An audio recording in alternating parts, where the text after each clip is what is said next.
Inflation done. Hello, everybody. David Schuster here. Remember this. They're all through the roof. The milk, everything is bad. And we're going to straighten it out. We're going to bring prices way down, and we'll get it done fast. Oops. Headline, International Business Times, egg prices hit $9 a dozen in California. Quote, the record or near record high prices are causing restaurants to raise prices. Headline, Waffle House adds egg tax as shortage hits. We're in this for a while. Prices will come down. You just watch. They'll come down, and they'll come down fast. And it's not just eggs. Prices are rising for fruits and vegetables, too. Headline, The New Republic, Trump's immigration threats are already wrecking the food industry. Immigrant farm workers are too scared to show up to work. We're going to get the prices down. We have to get them down. It's too much. Groceries, cars, everything. We're going to get the prices down. We will cut your taxes, end inflation, slash your prices. Actually, the only thing Trump has slashed has been the dominance of U.S. stock markets. Headline, Market Watch, European stocks are beating the U.S. so far this year. Is American exceptionalism dead? Amidst all the U.S. chaos under Trump, top analysts are telling investors to put their money in Europe. Here is Larry Fink, CEO of BlackRock. His company is the world's largest asset manager with over $11 trillion in assets. I believe it's probably time to be investing back into Europe.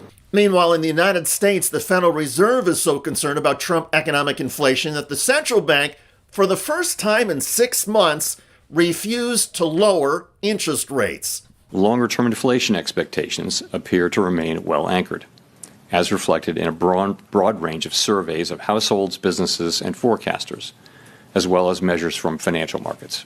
The Fed's refusal to cut rates, as President Trump had wanted, caused Trump to melt down and lash out. Quote, if the Fed had spent less time on DEI, gender ideology, green energy, and fake climate change, inflation would have never been a problem. Experts say the Trump claims are unhinged and ridiculous. But that has been President Trump's approach on most things, never mind the economy. The U.S. will take over the Gaza Strip, and we will do a job with it, too.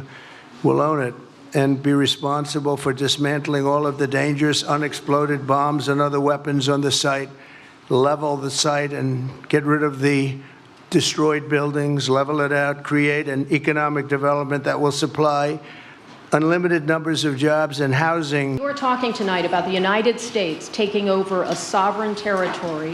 What authority would allow you to do that? Are you talking about a permanent occupation there? Redevelopment? I do see a long-term ownership position, and I see it bringing great stability to that part of the Middle East. I think it's the craziest idea I've ever heard in my life. 2 million people living in Gaza, a problem that Israel has, and now we're going to have. We want to own Gaza. We want to take those 2 million people and somehow lure them to go to Jordan or to Egypt. Neither of those countries want them. They don't need Hamas in their country. Hamas is now going to move to Egypt and to Jordan and destroy those countries. Oh, by the way, it's also going to become a new hospitality center along the Mediterranean. I mean, give me a break. But there are no breaks from the Trump White House. A week earlier, after a commercial aircraft and a military helicopter collided over the Potomac River in Washington, D.C., killing 67 people, President Trump blamed the disaster on diversity. Mistake. It's all under investigation. I understand that. That's why I'm trying to figure out how you can come to the conclusion right now that diversity had something to do with this crash. Because I have common sense, okay? And unfortunately, a lot of people don't. Well, a lot of people around the world think that Donald Trump is a lunatic. Another example involves U.S. national security. President Trump is letting Elon Musk run wild and obtain sensitive information from the U.S. Treasury Department and from the Central Intelligence Agency. Musk's team recently disseminated through an unsecured platform the names of undercover CIA officers. I mean, this could include individuals, as pointed out, the sort of China experts, that have very specific and uncommon ethnic names or an unusual spelling of their names. And they have relocated to the Washington, D.C. area. And so the Chinese counterintelligence experts will go together and put all the pieces that they can pick out from either this unclassified email as well as from other things that are available in the digital dust as a way to identify individuals who now may be working for the CIA. So again, it can compromise the identities and compromise the future professional capabilities of these individuals who have joined the CIA. And now it looks like, since it's focused on the last 2 years, this is part of, again, the Trump administration's revenge activities against individuals that may have been hired during the Biden administration. Now, the majority of Americans who voted for Donald Trump may not care if the president's team is outing covert CIA officers or if Trump is inflaming the Middle East over Gaza, or even if Donald Trump is exploiting the deaths of 67 people killed in an air disaster. However, the number one issue in the last election was the economy. And a majority of American voters said they were going with Trump because they believed he was going to reduce prices. Now, instead of everyday food prices dropping, they are going even higher. The U.S. stock market, where half of all Americans invest their savings, is now being outperformed by markets in Europe. And consumer confidence, which is another key driver of the U.S. economy, is plummeting. To be fair, some corporations are seeing record profits and expect profits to surge even more if Donald Trump can get his tax cuts through Congress.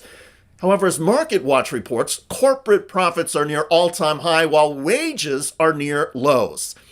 That's right, working wages are dropping and are not keeping up with inflation. So as the corporate elite get wealthier, the buying power of most Americans is dropping. And that buying power is diminishing even more as food prices that Donald Trump promised to bring down are going up. At a certain point, even supporters of Donald Trump are going to realize things are getting worse, not better. And that Trump, the biggest snake oil salesman in U.S. history, did a number on a majority of Americans with his claims about the economy. The eggs on the faces of Trump voters might be humorous or perhaps seem like the appropriate payback, except for the fact that those eggs are now damn expensive.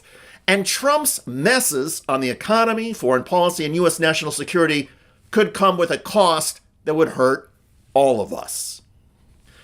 By the way, House Democrat Jasmine Crockett of Texas recently slammed Donald Trump and his team in epic fashion on national television. This is very simple. We right now have a white supremacist that is sitting in the White House. He is backed up by other white supremacists. And if you really want to know who the criminals are in this country, you can Google it. You don't have to trust me. But the people that commit 80% of the most violent crimes in this country are white supremacists. Yet for whatever reason, they sit and they serve at the pleasure of the president. They are the ones that were there on January 6th, tearing our democracy down physically. And now we have them tearing us down right here from within. Check out that video at the link below. It generated a lot of comments on YouTube. One of the most popular is from Ramon, who wrote, "The rest of the Democrats should be following Crockett's example. Playing the nice guy with Trump is really irresponsible." I hear you. I look forward to reading your comments about Donald Trump losing his mind, tanking the U.S. economy, and causing mass chaos. I'm David Schuster. Thanks for joining us.